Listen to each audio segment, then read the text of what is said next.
Chad Hill, the early fire chief. Hi, I'm Seth Ringler. I'm the fire marshal. In October, that's just a designated time we can all come together and raise awareness about fire safety and educate the people on basically how to stay safe in the event we do have a fire.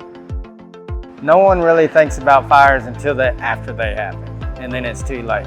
So it's a good month to remind everybody to be prepared.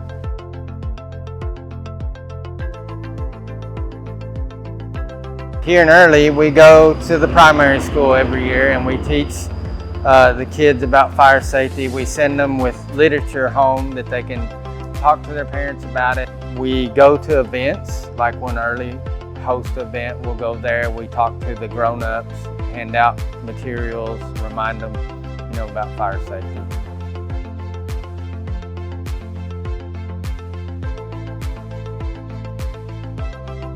The smoke detectors need to be checked at least once a month. Go push that little button.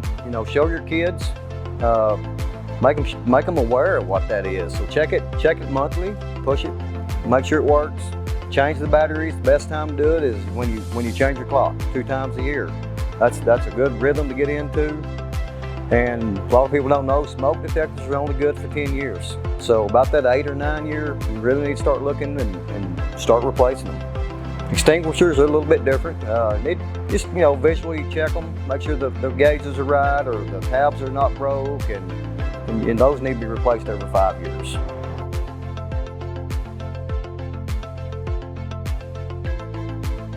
Everybody needs a smoke alarm in their house because obviously if you're awake, you're going to know there's a fire, but most fire deaths occur at night when people are sleeping. So a smoke alarm with a good battery.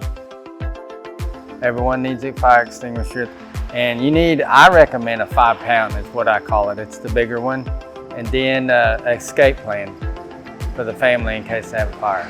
If you go to the Texas Forest Service website and you go to prepare for wildfires and /protect your home, there's a lot of really good tips. The Forest Service has a great web page, even from your home to your yard.